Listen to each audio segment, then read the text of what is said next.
Graça e paz, irmãos. Muitíssimo bom dia a todos. É sempre bom podermos compartilhar um pouco com os irmãos, podermos estudar um pouco mais a palavra. É sempre bom nós podermos desfrutar um pouco daquilo que Deus tem para nós. Todos estão bem? Deixa eu abaixar um pouquinho o volume aqui do meu celular. Todos estão bem? Como passaram essa semana de quarentena? Espero que todos estejam muito bem. Todos bem de saúde, todos bem com o Senhor. Que todos tenham feito as suas leituras, tenham estudado a aula de hoje, né? Nós estamos aí encerrando a aula sobre Eclesiastes. Estamos na aula número 12, cujo título é O Ministério dos Atos de Deus. Os mistérios dos atos de Deus. Amém? Leram? Fizeram a leitura do texto bíblico Eclesiastes 7 a 12? Sim ou não? Muito bem.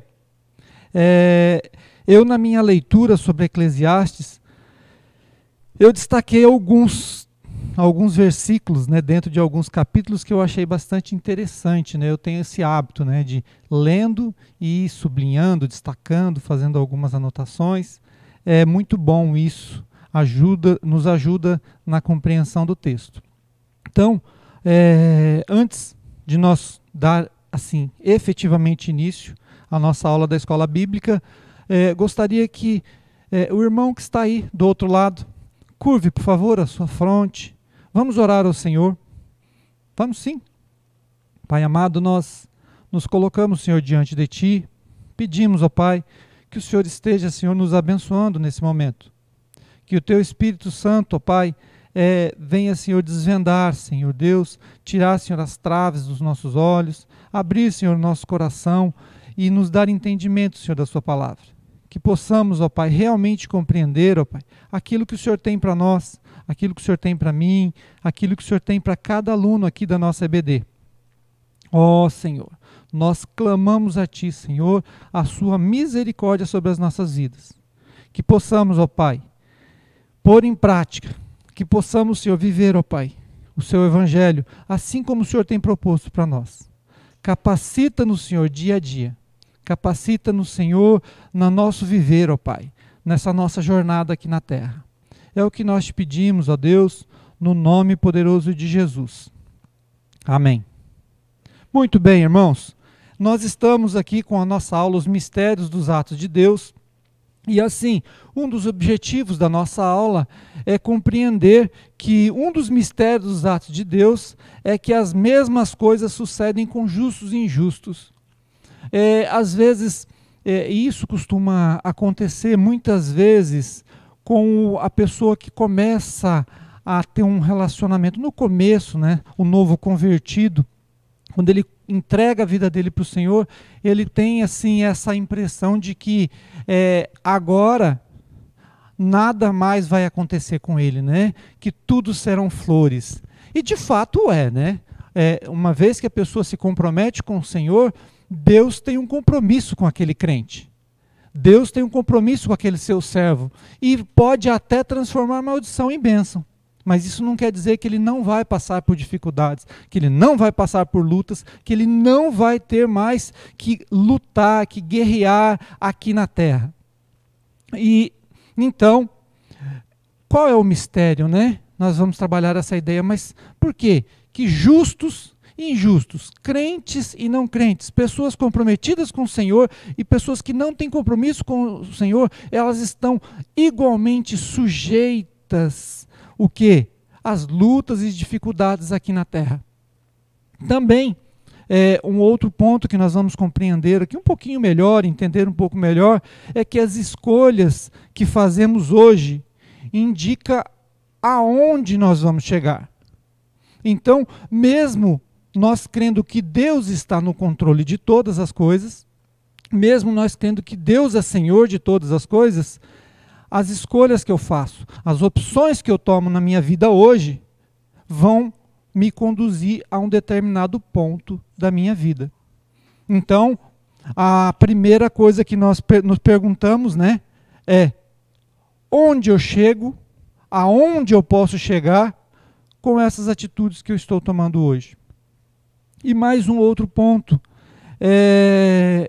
que nós podemos tirar aqui, que nós vamos conversar sobre, é encarar a vida e a morte, a dor e a alegria como sendo parte do nosso viver. Então, se por um acaso você acha que o crente não passa por dificuldade, não passa por dor, por luta, por tribulação, você está enganado. Pelo contrário, muitas vezes nós sofremos dor, luta e tribulação por culpa única e exclusivamente nossa, por conta das nossas decisões, mas também passamos por provações. Deus também prova os teus servos. Deus também quer nos burilar, quer nos fazer pessoas melhores, para nos capacitar cada vez mais para poder desempenhar a sua obra. Então, nós também passamos por um plano de capacitação que vem de Deus. Certo? Olha só, eu na minha leitura, eu destaquei alguns pontos que eu achei bastante interessante e eu gostaria de fazer a leitura com os irmãos. Eu vou citando aqui os capítulos e vou citando os versículos para os irmãos e os irmãos vão o quê? Acompanhando. Muito bem, abram lá a Bíblia dos irmãos, as suas Bíblias em Eclesiastes.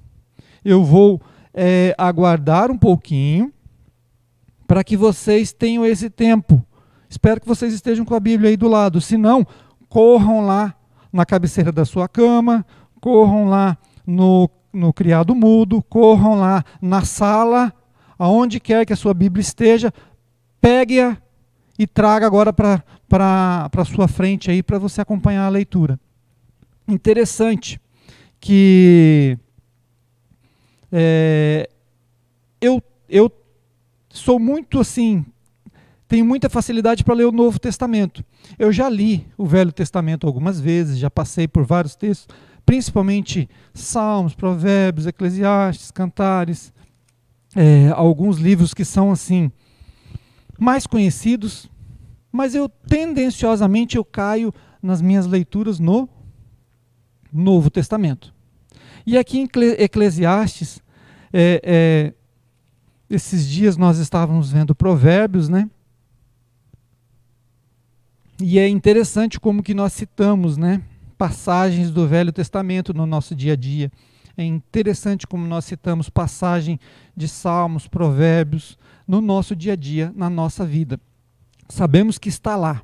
Às vezes não sabemos a localização precisa de alguns textos, mas eles estão lá no Velho Testamento. E aqui, na nossa aula passada, na aula retrasada, que foi a minha aula passada, eu vi alguns textos que eu me fui assim me identificando, fui rememorando, né?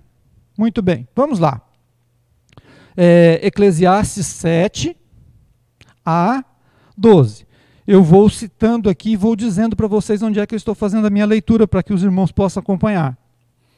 É melhor a boa fama do que um unguento precioso, e o dia da morte melhor do que o dia do nascimento. Melhor é ir à casa onde há luto do que à casa onde há banquete, pois naquela se vê o fim de todos os homens, e os vivos que o tomem em consideração. Esse texto é bastante citado, né? É bastante citado porque é lá no velório que às vezes nós paramos para pensar e para refletir sobre a vida, o do quão passageira e efêmera é a vida. O 3, melhor é a mágoa do que o riso, porque com a tristeza do rosto se faz melhor o coração. Olha só, às vezes você na tristeza ou às vezes na angústia que você para refletir sobre os seus atos ou sobre a sua vida. O coração dos sábios está na casa do luto, mas dos insensatos na casa da alegria. Mais uma vez, melhor é ouvir a repreensão do sábio do que ouvir a canção do insensato. O 8 agora, melhor é o fim das coisas do que o seu princípio. Melhor é o paciente do que o arrogante. 14. Eu estou pulando somente aqueles textos que me chamou a atenção, que eu destaquei. No dia da prosperidade, goza do bem, mas no dia da adversidade, considera em Deus, em que Deus fez tanto este como aquele, para que o homem nada descubra do que há de vir depois dele. Continuamos, vamos lá, mais um pouquinho. Vamos, pulem lá para o capítulo 9, versículo 10 de Eclesiastes. Tudo quanto tiver a mão para fazer, fazei-o conforme as tuas forças, porque no além, para onde tu vais, não há obra, nem projetos, nem conhecimento, nem sabedoria alguma. A nossa aula caminhará nesse sentido também, né? Aqui, esse versículo especificamente fala, né, que tudo que tiver à mão, façai-o conforme as tuas forças. O que isso quer dizer, né? Façai-o com zelo, com esmero, se dedicando o máximo que você puder. Então, aquilo que você estiver à frente para executar, para fazer, faça com dedicação. Continuando, capítulo 11 de Eclesiastes, versículo 4. Quem somente observa o vento, nunca semeará, e o que olha para as nuvens, nunca cegará. Fala de iniciativa, né? Às vezes nós temos projetos, temos sonhos, mas nós não conseguimos o quê? Pôr em execução. Aqui fala, né? Quem fica só observando o vento, né? Nunca vai semear, nunca vai jogar semente. E quem olha para as nuvens também, né? Ele não vai colher. Então, olha só, fala de iniciativa. O capítulo 11 ainda, né, versículo 8. Ainda que o homem viva muitos anos, regozije-se em todos eles. Contudo, deve lembrar-se de que há dias de trevas, porque serão muitos. Tudo quanto sucede é vaidade. Olha só, né? Aqui está falando das dificuldades. Deve lembrar-se que mesmo vivendo essa vida intensamente, nós passaremos por quê? Por dias de trevas, por dias de dificuldades, por dias de lutas. Quem sabe não é a nossa situação agora nessa pandemia, né? Nessa quarentena, luta, trevas, dificuldades, né? Às vezes perdas de emprego, perdas de oportunidades, perda de renda, né? Capítulo 12. Esse é muito conhecido, né? Dificilmente nós já não o citamos. Lembra-te do teu Criador nos dias da tua, completaram aí? Mocidade, antes que venham os maus dias e cheguem os anos dos quais diga, não tenho neles prazer. Bom, esses foram alguns, tem outros, mas eu entendi por bem selecionar apenas esses, mas tem vários outros aqui. Muito bem. O texto áureo está em Eclesiastes 9, 2. Leiam lá todos, acompanhem aí, Eclesiastes 9, 2. Tudo sucede igualmente a todos. O mesmo sucede ao justo e ao perverso, ao bom, ao puro e ao impuro, tanto ao que santifica como ao que não, tanto ao que sacrifica como ao que não sacrifica, ao bom como ao pecador, ao que jura como ao que teme ao Senhor. Então todas as coisas sucedem igualmente para o crente e não crente.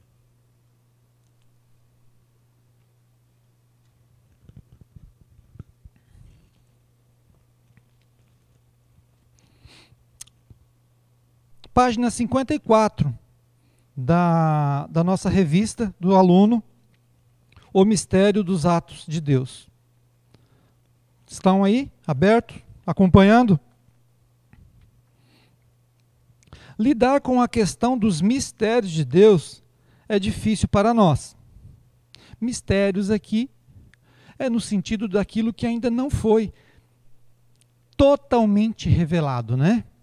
nós sabemos, existem muitas verdades bíblicas que estão assim plenamente reveladas a nós e que nós entendemos e compreendemos perfeitamente, mas existem alguns mistérios, algumas coisas na palavra de Deus que ainda não foram o quê? Se não foi totalmente, se não foi parcialmente, pelo menos não foi totalmente revelado a nós. Continuando. As mesmas coisas sucedem aos justos e injustos. Aí abre aspas, né? Tudo acontece igualmente a todos, ao justo e ao ímpio, ao bom e ao mau, ao puro e ao impuro, ao que oferece sacrifícios e ao que não oferece, ao bom e ao pecador, ao que faz juramentos e ao que não faz. Eclesiastes 9:2, como acabamos de ler. Na verdade, segundo o nosso olhar, isso é totalmente incompatível. Aí está a questão de mais um dos mistérios dos atos do nosso Deus. Para nós, é sempre difícil entender que todos partilhamos do mesmo caminho. O resultado está com Deus. Só Ele sabe nosso futuro.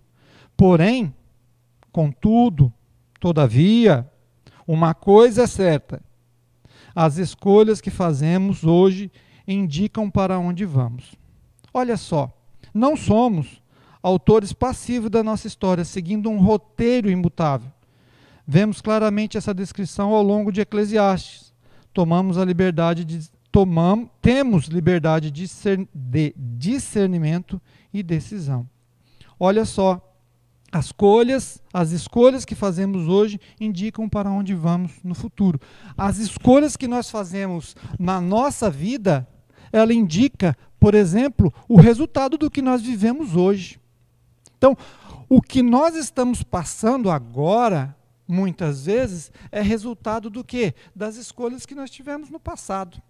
Esse texto aqui está jogando para frente, né? As escolhas que fazemos hoje indicam aonde nós vamos chegar. Mas o que você está vivendo hoje? Eu gostaria de pensar um pouquinho nisso, parar só para refletir um pouquinho nisso. O que nós estamos passando hoje? Isso que eu passo hoje, isso, meu irmão, que você está passando hoje, é o quê? É fruto, é reflexo das suas decisões do passado. Olha só, nós aqui na aula passada, ou melhor, retrasada, nós falamos de alguns comportamentos, né? Vida prática cristã, do dia a dia. E lá tem um texto que fala que nós devemos ser como a formiga, que faz o quê? Que trabalha no verão, acumula no verão, para que no inverno ela tenha o que comer. Então, não é o caso de nós pensarmos um pouquinho agora sobre isso, né, que nós estamos passando hoje. Qual tem sido, né, a nossa conduta no nosso dia a dia? Eu hoje estou passando por dificuldades, eu hoje estou passando por dificuldades financeiras, eu hoje estou passando por dificuldades de relacionamento, eu hoje estou passando por dificuldades várias. Como é que tem sido o meu comportamento? Como é que foi, né, o meu comportamento no passado? Eu estou passando por uma série de dificuldades financeiras hoje. Mas qual que deveria ter sido, né, o meu comportamento? Como é que eu deveria agir com aquilo que Deus tem posto na minha mão? Não sei, os irmãos devem saber tão bem quanto eu, que o dinheiro, que é essa renda que nós temos pelo mês, ele não é nosso.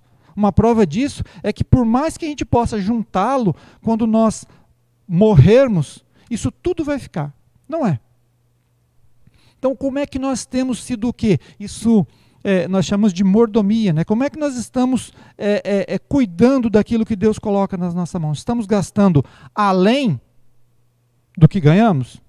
E agora estamos passando por dificuldade? Estamos gastando exatamente aquilo que ganhamos? E, no momento de dificuldade, não temos uma reserva? Ou nós estamos fazendo como a formiga, né? Guardando um pouquinho da nossa renda, para que nos momentos de crise, de tribulação, nós tenhamos com o que nos manter. É interessante isso. Então, cabe a nós refletirmos e termos essa ideia, né, de que realmente o que nós fazemos hoje indica onde nós vamos chegar. Mas o que nós estamos passando hoje é reflexo das nossas atitudes lá no passado. Então, talvez, encarar isso. E nós vamos ver aqui na aula, né, que existem alternativas quando nós nos deparamos com uma resposta ou quando nós compreendemos que às vezes a nossa postura não tem sido a mais correta em relação à administração financeira ou a questão dos relacionamentos familiares e assim por diante.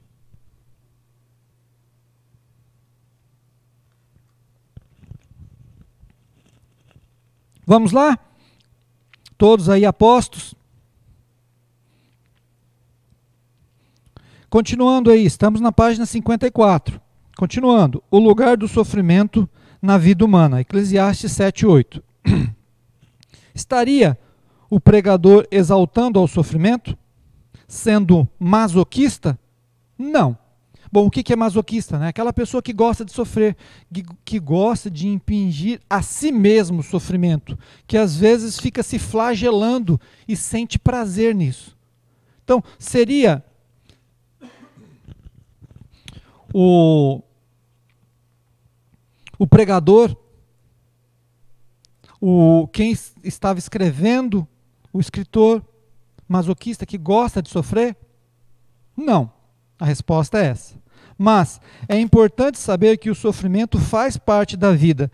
Infelizmente, há pessoas que não aceitam essa realidade e, por incrível que pareça, trazem mais sofrimento ao seu viver quando entram em negação. Então, nós temos que ter o quê? Sinceridade nessa hora, fazer uma autoanálise e descobrir lá no fundo qual que é o motivo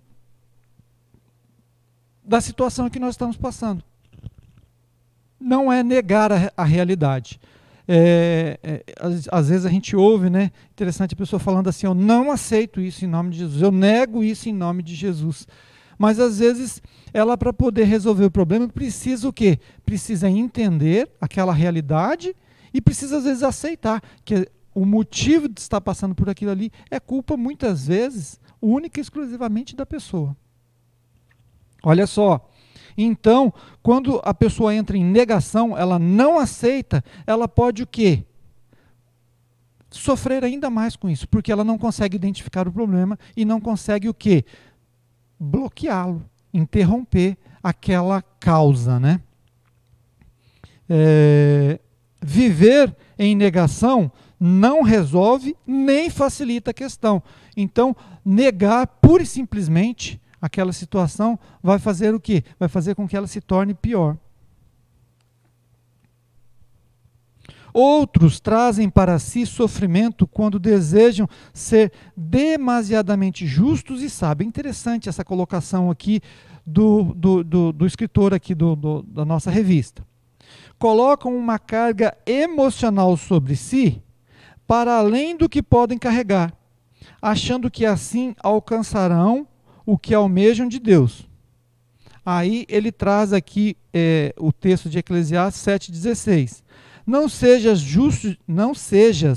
justo demais, nem sábio demais, porque te destruirias a ti mesmo. Olha só. Então, a pessoa pode cair em dois comportamentos que são assim terríveis para a pessoa. Primeiro é negar. Ela nega, ela rejeita aquela situação e isso pode o quê? Prejudicá-la ainda mais. Por quê? Porque ela não consegue nunca identificar qual que é o real problema, qual que é a real necessidade dela, onde ela precisa ser mudada, onde o Senhor precisa trabalhar na vida dela e o quê? Vai prolongando essa situação. A outra é daquelas pessoas que se acham justas demais. É daquela pessoa que tem o quê? Um sentimento de justiça própria. E faz com que ela não reconheça, ela não aceite. E isso traz o quê? Sofrimento. Traz o quê para ela? Um estado, uma carga emocional muito grande. Como é que isso se dá na prática? A pessoa traz o quê? A justificação para ela mesma. A pessoa acha que se ela está passando por dificuldades financeiras é porque ela não trabalhou o suficiente. É porque ela não trabalhou pouco, quando na verdade ela está passando por uma situação de crise, de desemprego, por conta de uma série de conjuntura. Ela fez tudo o que ela podia fazer.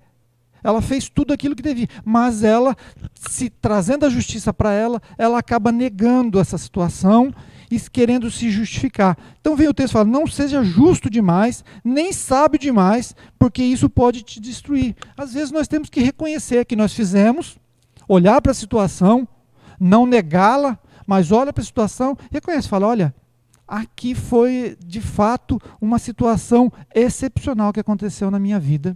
E agora, o que eu posso fazer para contornar essa situação? Continuando, irmãos, infelizmente, estão apenas se enganando e se sobrecarregando. Né? Essa situação ela é terrível, porque ela trabalha bastante no nosso psique, né? Na nossa emocional. Traz assim uma série de consequências. O que temos que fazer é o quê? Encarar a vida e a morte, a dor e a alegria, a crise e a abundância como sendo parte do nosso viver. Faz parte. Faz parte. Estou passando por crise. Não vou negar essa situação. Eu vou o quê? Identificar qual que é o motivo. Não vou agir como se eu fosse sábio demais, como se eu fosse bom demais. Mas vou o quê? Procurar identificar o que é que está acontecendo realmente. A sabedoria está em aprender a viver com os antagonismos da vida. Ora, eu estou muito bem empregado e ganhando bem. Ora, vem uma crise e eu estou desempregado e passando por necessidade. Não devemos, quando estamos empregados e ganhando bem, agirmos de forma prepotente. E, da mesma forma, quando estamos desempregados e passando por necessidade. Não tem como não sofrer nessa vida, faz parte. Não tem como evitar confrontos com a realidade da morte. O que temos que aprender é olhar os sofrimentos, as perdas, as dores, a morte, as crises de frente e aprender com eles a viver o melhor possível o nosso presente. Então, você identificou o seu problema? Não disparou esse gatilho de negação? Identificou o seu problema? De fato eu passo por uma crise hoje e a culpa é minha. Eu não me precavi. Então, você identifica o problema e reconhece ele. E faz o quê? Encara ele de frente. Encara ele de frente. Olha para as alternativas que Deus vai te dar. Olha para as oportunidades, para as portas que Deus vai abrir. E assim segue a vida. E a partir daqui, coloque em prática essa orientação de Eclesiastes, né? Fique sabendo que, a partir de agora, as suas atitudes e decisões vão mostrar o caminho aonde você vai chegar. Como é que você vai estar na próxima morte? Quando morrer alguém próximo de você. Como é que você vai estar na próxima crise? Como é que você vai estar na próxima dificuldade? Como é que você vai estar na próxima bonança? Como é que você vai estar? Vai depender das suas atitudes de hoje.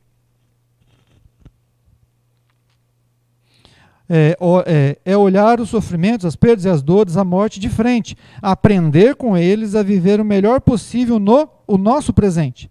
A vida é um presente dado por Deus para vivermos hoje. Seremos sábios ao aprendermos, receber e desfrutar esse precioso presente que Deus nos dá. O quê? A vida.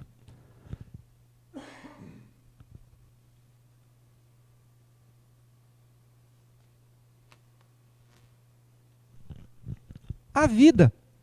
A vida é isso. A vida é luta, é dificuldade, é alegria, é tristeza. A vida é conviver com vida e com a morte. A vida é conviver com crise e com períodos de prosperidade. A vida é isso, faz parte. O que nós devemos fazer é o quê? Aplicando a palavra de Deus, nos prepararmos para ela e saber que nós chegamos a um determinado ponto a partir dos atos que nós tomamos hoje. Os mistérios da vontade de Deus. Então, próximo tópico, né? O lugar do sofrimento na vida humana, né? Qual que é o lugar do sofrimento na nossa vida, né? Nós falamos sobre isso, das reações, né, de negação, ou quando a pessoa se acha justo demais e com isso traz um peso excessivo e isso faz com que ela venha a adoecer, venha a passar por crises existenciais. São dois comportamentos equivocados. E agora o próximo tópico é o mistério da vontade de Deus, Eclesiastes 9. A santidade é a nossa meta. E aqui eu gosto, sempre que eu falo de santidade, eu gosto de frisar o que é santidade. Nós temos um conceito aí fora distorcido do que seja santidade. E às vezes ele é tratado até de forma pejorativa. A pessoa olha e fala assim, aquele lá é o santinho. Aquele lá quer dar uma de santo. Então, o que é santidade segundo o conceito bíblico? Santidade, traduzindo-se literalmente, é o quê? É separado, é separação. Então, a santidade, a nossa meta é o quê? É a separação das coisas do mundo. É uma separação física, a pessoa sai desse grupo de pessoas e fica separado em um outro lugar? Não.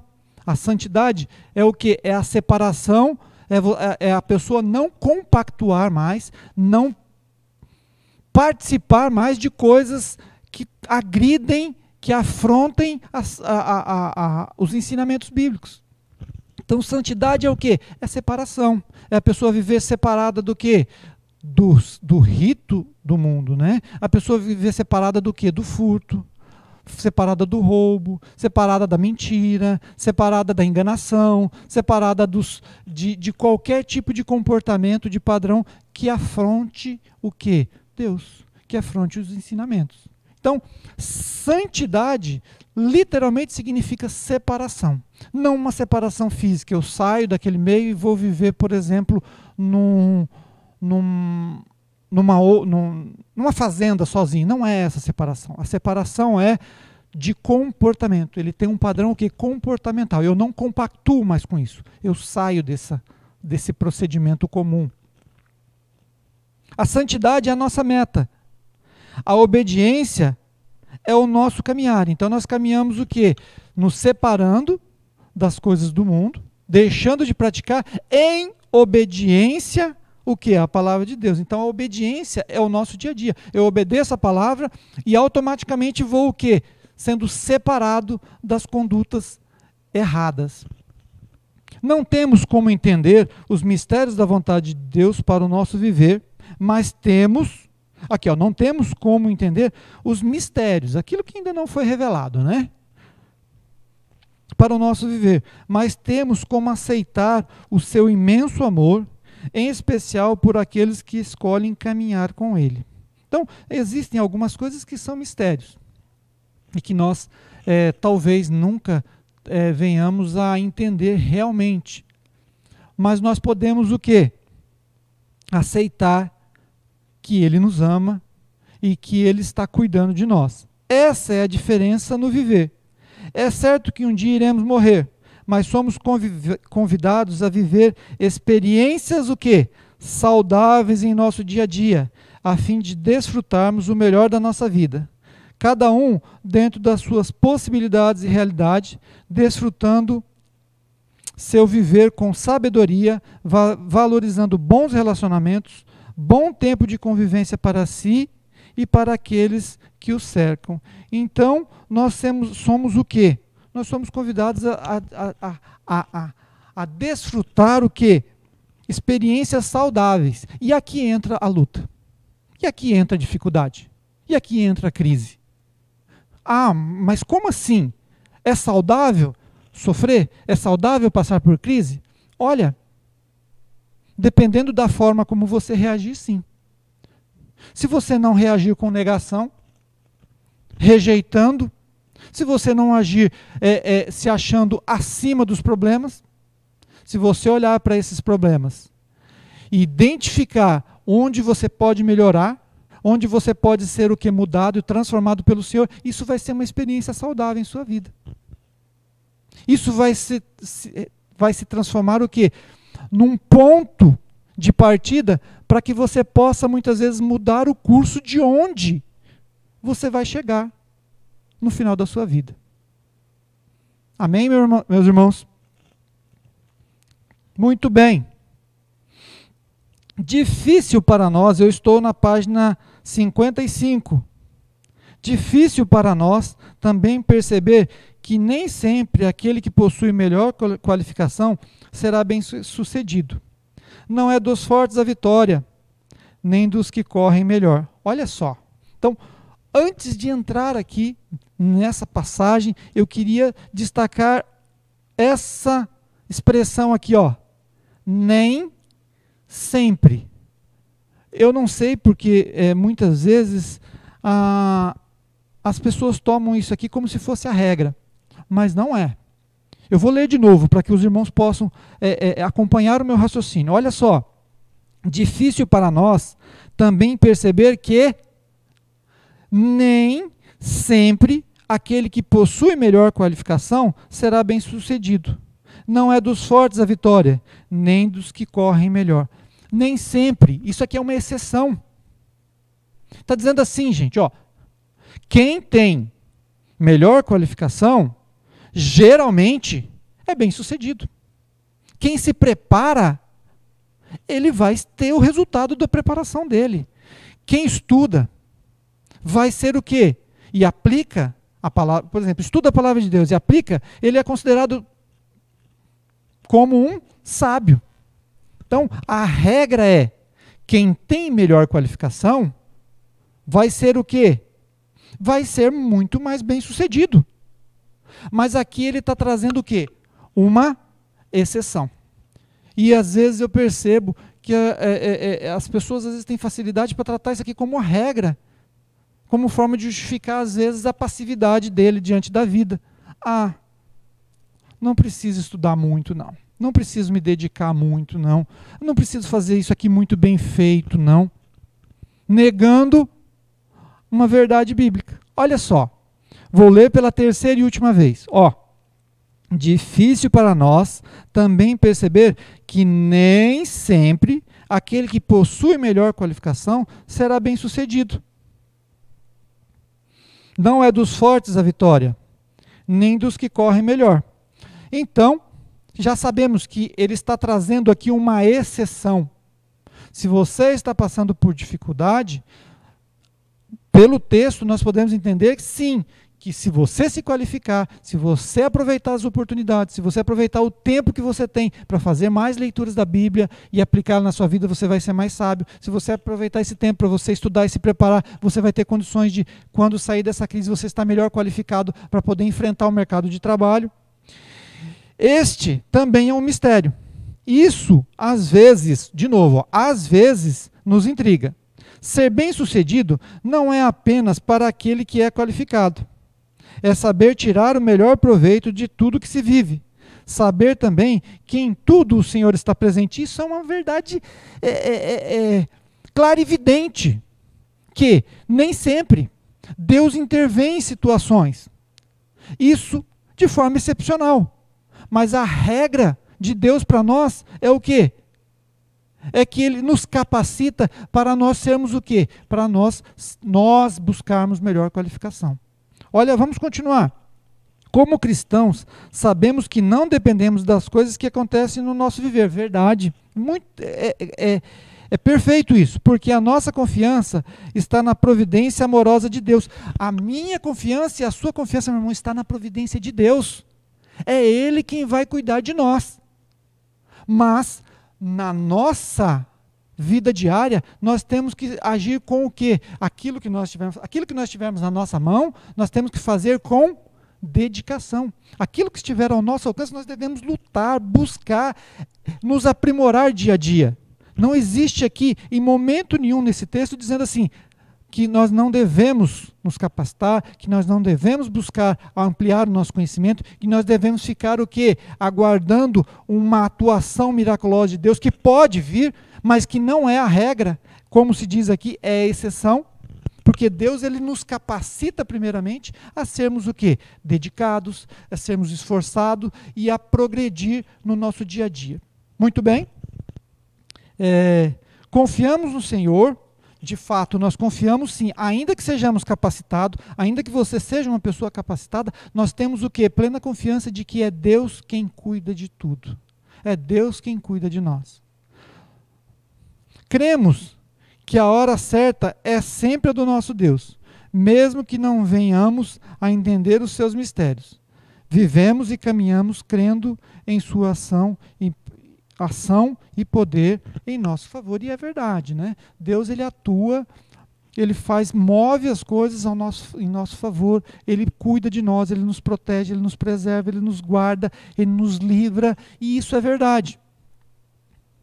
Mas ele atua também nos capacitando. Essa é a regra, né? Essa é a regra. Ele nos dá possibilidade de nós melhorarmos no nosso dia a dia. Próximo tópico.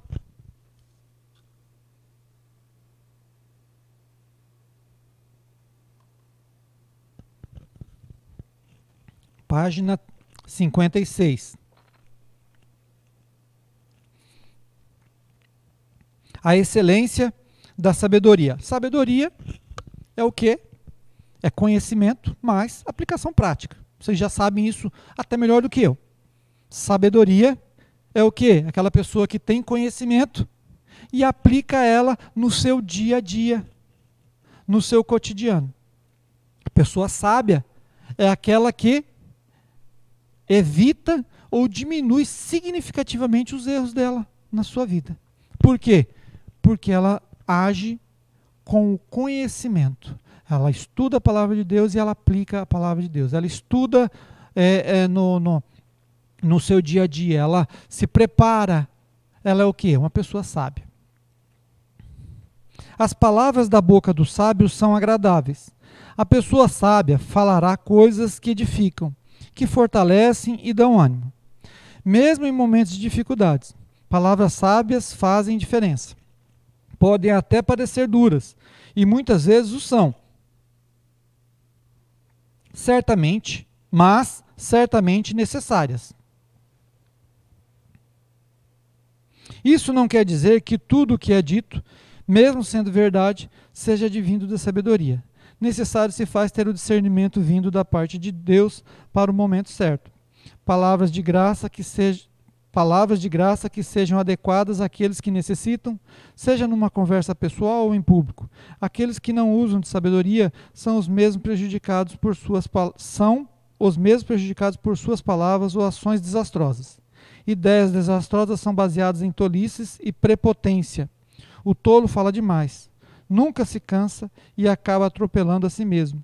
Imaturidade faz parte do comportamento dos tolos. Olha só. Então, o sábio, ele mede bem as suas palavras. O sábio, ele fala quando é consultado. Isso eu tenho aprendido, né, muito na minha vida conjugal, né?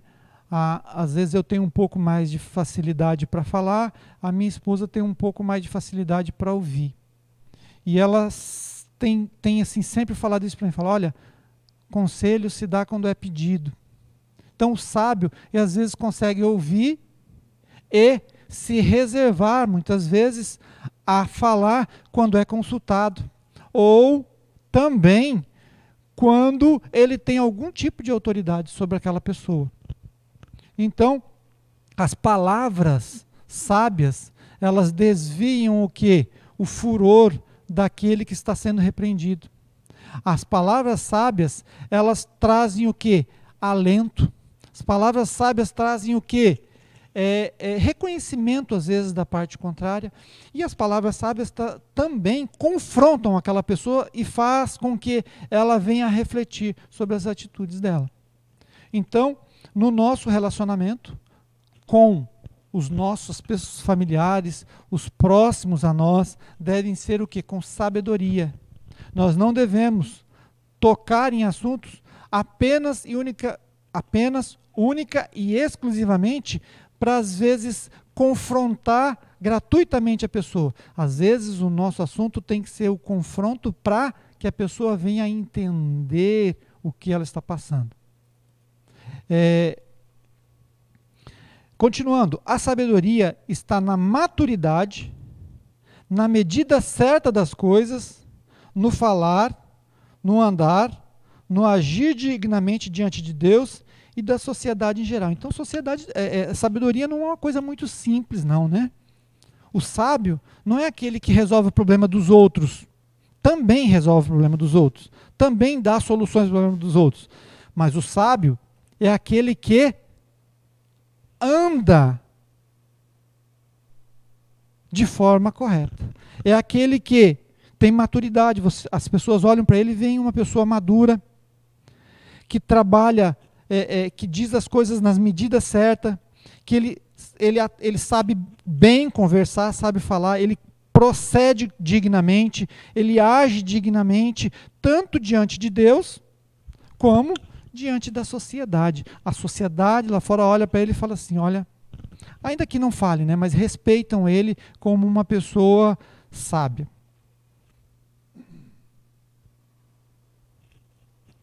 Próximo tópico.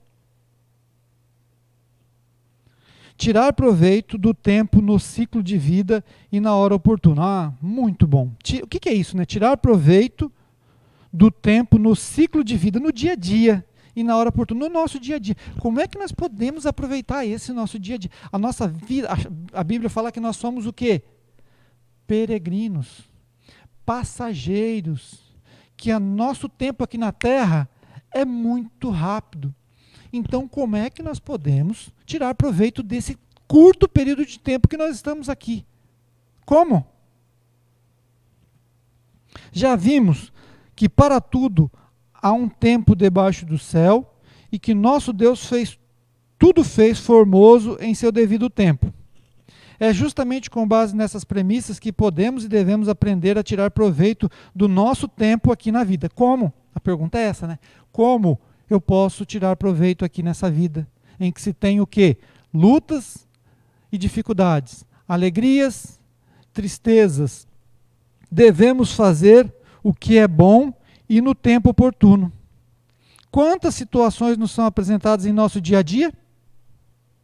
O que fazer diante delas?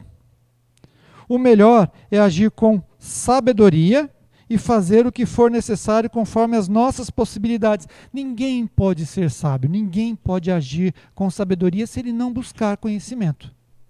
Então, pergunta correlata. Nós temos buscado conhecimento? Nós temos estudado? Nós temos nos dedicado a aprender? Nós temos nos dedicado ao estudo da palavra de Deus? Nós temos nos dedicado ao estudo e aprimoramento da nossa profissão? Você trabalha com vendas? Você tem estudado técnicas de venda? Você trabalha na área de saúde? Você tem feito cursos e se aprimorado? Você trabalha como profissional liberal? Você tem lido sobre a sua profissão? Então,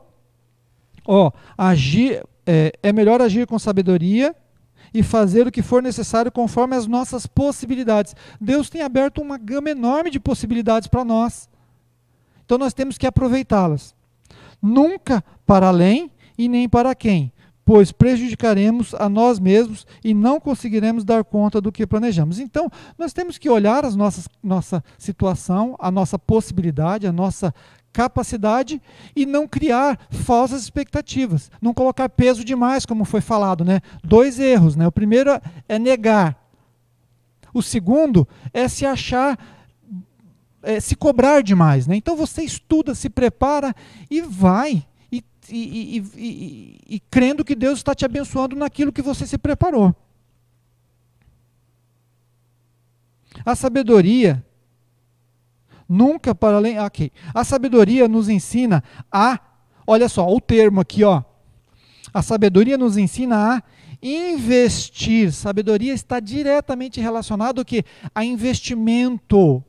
Você tem que investir tempo, você tem que investir dedicação, você tem que investir força de vontade e acreditar e confiar que nossos atos e ações estão sendo vistos por nosso Senhor e que no tempo certo obteremos o seu favor. Isso se não obtivermos no mesmo instante. Quer dizer, você começa a se dedicar, você começa a investir tempo e se dedicar, que o Senhor ou Ele vai te abençoar imediatamente, ou lá na frente Ele vai te trazer o fruto, Ele vai possibilitar que você possa colher. Alegrar-se faz parte do viver. Não precisamos achar que temos que viver uma vida sem diversão e alegrias. Para todas as fases da vida, há suas alegrias. E como há, né? Isso é bom e saudável, mas vemos que no período da juventude isso é mais enfatizado. A alegria é natural e incentivada, porém, mesmo nesses momentos, somos chamados para exercer a sabedoria. Na juventude, o tempo para viver é mais acentuado, o tempo para o prazer é mais acentuado, e o jovem deve aproveitar, mas na velhice também há suas alegrias. Em todas as fases do ciclo da vida, há alegrias. E delas devemos desfrutar, mas em tudo lembrando e procurando viver com sabedoria, pois as consequências das escolhas virão boas ou ruins. Eu destaquei aqui, eu não sei se, deixa eu ver se eu, aqui, achei, está lá em Eclesiastes 11, capítulo 9, olha só que interessante, eu lendo esse texto aqui, lembrei de outro texto de Paulo, eu vou falar para os irmãos, ó. Eclesiastes 11, 9. Alegra-te, jovem, na tua juventude, e recreie-se o teu coração nos dias da tua mocidade. Anda pelos caminhos que satisfazem o teu coração e agradam os teus olhos. Olha só que libertador é isso, né? Olha, vai, vive a vida, aproveita a vida, jovem. Mas não parou aqui o texto. Olha aqui, ó. Sabe, porém.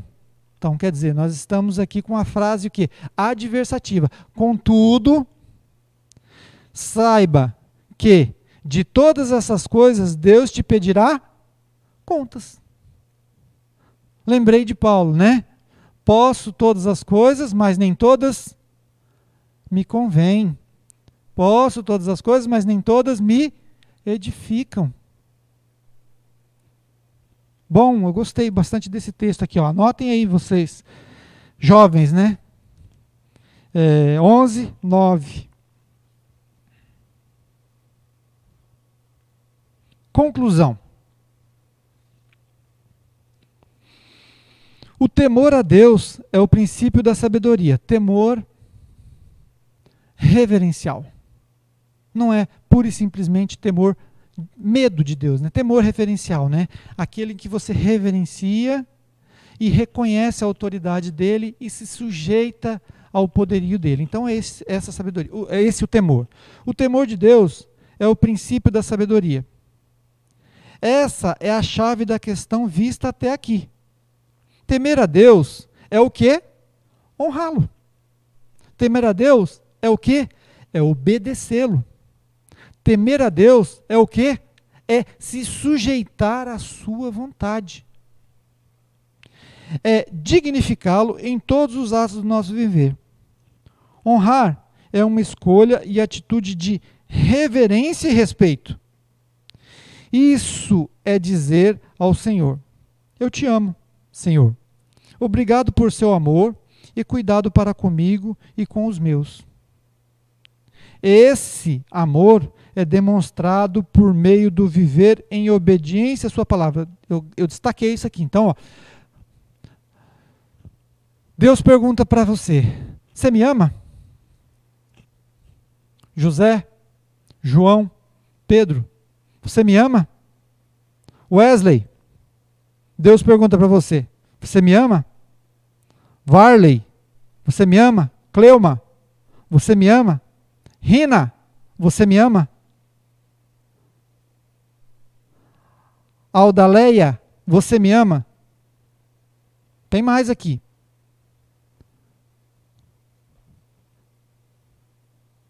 Ama?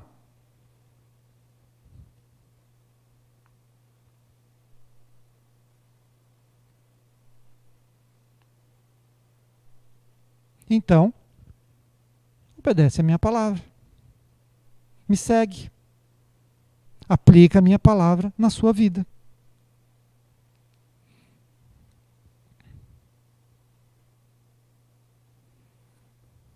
Obrigado. Esse é o amor demonstrado por meio do viver em obediência à sua palavra. Esse é o diferencial na vida daquele que ama a Deus e segue os seus ensinamentos. Então, você ama a Deus, você segue os ensinamentos dele. O ímpio não vive assim. Infelizmente, tem prazer em pecar, em amar e cultuar o mundo e seus oferecimentos. Deus é o autor da vida e do manual para o viver. Sejamos sábios em utilizar a nosso favor a sabedoria que vem do alto. Não temos como entender os mistérios da vontade de Deus para o nosso viver, mas temos como aceitar o imenso amor, em especial por aqueles que escolhem caminhar com Ele. Então, mais uma vez, existem mistérios que ainda não foram revelados, mas serão, e existem mistérios que não serão revelados a nós. Mas nós precisamos aceitar entender que Deus nos ama e nos dá condições de vivermos uma vida aqui. Só de alegria, só de bonança, só de felicidade, não. Nós vamos viver uma vida de alegria e de dificuldade, de comemorações e de frustrações, de bonança, prosperidade e de crises, mas com o Senhor. E que, reconhecido a situação em que nós vivemos, podemos certamente podemos mudar o rumo aonde vamos chegar. Amém, irmãos? Gostaria que vocês todos curvassem mais uma vez a sua cabeça para nós fazermos uma oração e podemos encerrar essa nossa aula finalizando o livro de Eclesiastes. Pai amado, que o Senhor nos capacite, ó Pai, a viver, ó Pai, e praticar essa sua palavra. Que o Senhor nos dê, Senhor, da sua graça, para que possamos, ó Pai, aprender de Ti, Senhor, compreender a sua missão, Senhor, que o Senhor tem passado a nós. Ó Deus, nós colocamos, Senhor, cada um de nós, Senhor, no Teu altar. Age, Senhor, em nosso viver. Age, Senhor Deus, no nosso querer. Capacita, Senhor, para que possamos ser pessoas, ó Pai, que estejamos, Senhor, enxergando a realidade que nos rodeia, ó Pai. Não permita, Senhor, que nós venhamos cometer alguns erros, ó Pai, como negar, Senhor, a realidade da nossa vida, que venhamos agir, Senhor, de forma prepotente, Senhor, diante das dificuldades, mas que nós possamos, ó Pai, sermos humildes o suficiente, ó Pai, para reconhecer os nossos erros, ó Pai, mudar as nossas atitudes e abrir os olhos, ó Pai, para as oportunidades que o Senhor vai abrir para nós. Eu coloco, Senhor, a minha vida, a vida de cada irmão que está participando dessa aula, que o Senhor esteja, Senhor, falando aos corações, capacitando, que o Senhor esteja, Senhor, nos dando da Tua graça, ó Pai, para passarmos, Senhor, por esses dias, Senhor, Deus, de luta, esses dias, Senhor, de batalha, ó Pai, e que saiamos, Senhor, lá na frente mais do que vencedores. Que saiamos, Senhor, lá na frente, ó Pai, melhor preparados, Senhor, burilados, Senhor, e que possamos, Senhor, ser projetados lá na frente, Senhor, segundo a sua vontade, ó Pai. Eu oro, Senhor, a Ti, ó Pai, e te agradeço no nome poderoso de Jesus. Amém.